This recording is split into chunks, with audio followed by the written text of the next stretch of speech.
Forget the image of stainless steel factories and automated conveyor belts humming along in neat little rows. When the Amish make cider, it's not about tech, it's about tradition. No electricity, no blinking lights, no fancy filtration units humming in the background. Just raw human effort, horsepower, literally, and centuries-old know-how passed down like secret family recipes. And yet, somehow, they managed to churn out more cider faster and better than most industrial-scale producers with all their high-end gadgets. While big-name manufacturers lean on heavy machinery and chemical processes to juice up apples by the truckload, the Amish stick to what's pure, simple, and mind-bogglingly efficient. Thousands of apples, gallons upon gallons of fresh cider, all in a single afternoon's work. And trust me, this isn't some store-bought apple juice masquerading as cider, the kind that tastes like watered-down sugar water with a hint of autumn. This is the real stuff, bold, rustic, cloudy, alive. But how do they do it? How do they go from tree to bottle so quickly, so precisely, all while staying loyal to their traditional roots? Well, it all starts with a deep, intimate understanding of apples, knowing exactly which ones to pick, when to pick them, and how to get them from the orchard to the press before the clock starts stealing their sweetness. Apple season doesn't care about convenience. It's fleeting, merciless, and over in a blink. From late September to early November, cider apples hit their peak, and the Amish, they're ready at dawn. No snooze buttons, no hesitation. They know every second matters. Wait too long, and those apples won't just soften, they'll ferment on their own. Great if you're making hard cider, terrible if you're aiming for that crisp, clean, fresh-pressed taste. So, when the season rolls in, Amish families mobilize. It's not just a harvest, it's a race against time. But not just any apple makes the cut. Good cider isn't just about sweetness, it's about balance. A mix of sweet, tart, and tannic to give it that perfect complexity. So they blend with precision. McIntosh for softness, Golden Russet for richness, Granny Smith for bite, Fuji for natural sugar, and wild crab apples for a slap of bold sharpness. That handcrafted blend is what gives Amish cider its signature flavor, a depth you'll never find in the one-note mass-produced jugs lining grocery store shelves. And if you're picturing machines shaking apples off trees into giant bins, think again. The Amish prefer the slow, respectful approach.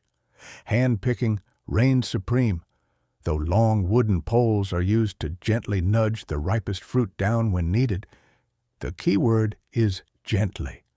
Unlike commercial orchards that drop fruit into steel bins by the ton, the Amish know that bruised apples today mean bitter cider tomorrow. Once apples hit the ground, sorting begins immediately. The best are fast-tracked to the press. The rest? They're not tossed. They're recycled, livestock feed, compost, or returned to the earth. Nothing goes to waste. Every apple has a destiny.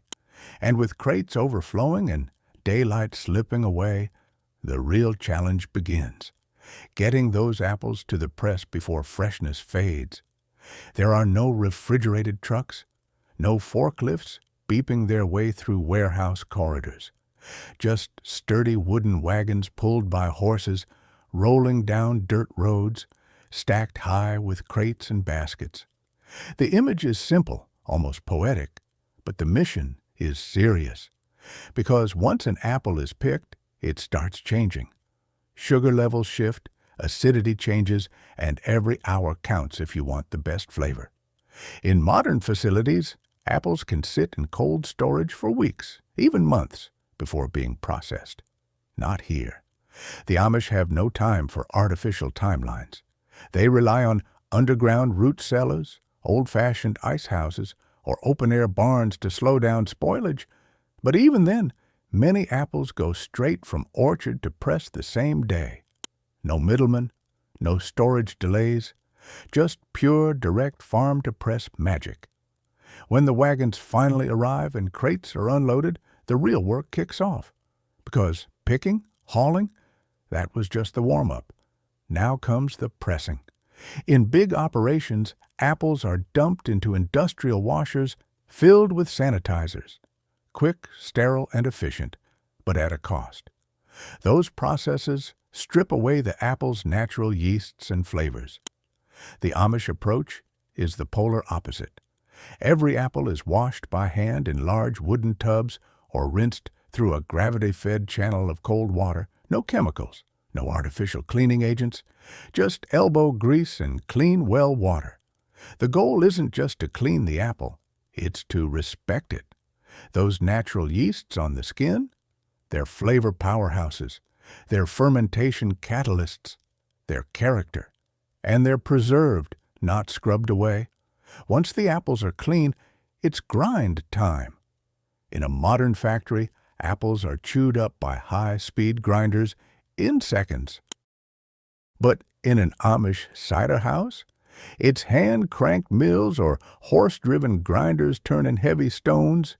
It's slow, it's loud, it's physical, but it's deliberate. The finer the grind, the better the yield. More juice, less waste, bigger flavor. And that pulp? It smells amazing, fragrant, thick, alive with the scent of fall. Now comes the pressing, and this is where it gets really old school. No hydraulics, no pistons, just massive screw presses made of cast iron or timber. Some have been in the family for over 100 years, passed down like heirlooms. They work like this. Layers of apple mash are wrapped in thick cloths, called cheeses, and stacked with wooden slats between them. A heavy plate is cranked down slowly, applying enormous pressure. Slowly is key. Unlike industrial presses that force juice out in seconds, often extracting bitter notes from seeds and skins, the Amish press gently, patiently, allowing juice to flow naturally, preserving flavor. That cider trickles out, cloudy, golden, alive, into barrels, troughs, or stainless steel containers. And while it looks rustic, this method is anything but primitive. Teams work like clockwork. One grinding, one pressing, one collecting, one filtering. There's rhythm, there's flow, there's efficiency without compromise. Speaking of filtering, let's talk clarity. Most store-bought cider is crystal clear. Filtered, pasteurized, stripped of its soul. Amish cider? It's cloudy. And that's a good thing. That cloudiness means flavor. It means real apple solids, pectin, nutrients. Filtering is simple. Cheesecloth or fine mesh, sometimes gravity settling in barrels. No chemicals, no machines, just patience and purity. And the final result is a cider with a deep texture, bold taste, and body that coats your tongue with a richness no pasteurized version ever could. It's raw, it's unfiltered, it's alive, and that makes it short-lived. Unlike shelf-stable supermarket cider loaded with preservatives, Amish cider is meant to be consumed fresh. Stored in glass jugs, mason jars, or metal containers, not plastic. Plastic can leach flavors, glass preserves purity, and as for pasteurization, most Amish families skip it. Some might warm the cider gently before bottling, but many prefer it raw. Sure, it spoils faster, but it tastes infinitely better. Storage is another craft. Root cellars, cool barns, and ice houses keep things crisp long after the press stops. In winter, blocks of ice are stacked around cider stores to create natural refrigeration. No electric coolers, just smart planning and a deep respect for nature's rhythms. And once it's bottled, the cider doesn't just sit. It's used, it's celebrated, it's poured straight from the press, enjoyed fresh with thick slices of homemade bread, fresh churned butter, and hearty meals. It's baked into cakes, breads, muffins. It's reduced into glazes for pork or chicken. It's warmed with cinnamon and cloves on cold nights.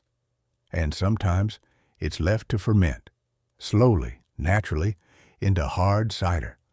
No forced carbonation, no additives, just time. Some of it even becomes apple cider vinegar, a staple in Amish kitchens for cooking, cleaning, and natural remedies. They don't sell it online. They don't advertise on billboards. Yet Amish cider is some of the most sought after in the country. Why?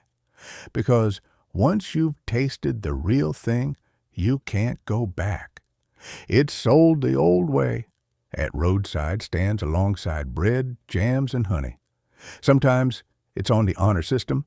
Leave cash in the box, take a jug, no barcodes, no lines, just trust. At farmers markets, it's gone in hours. At community gatherings, it's traded. Cider for vegetables, for dairy, even for furniture.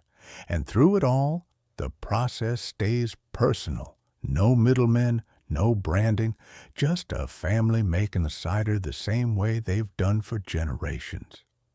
So why doesn't store cider taste the same? Because it's overprocessed. Apples are chemically washed, stripped of yeast, pasteurized at high temps, filtered to death, and loaded with additives.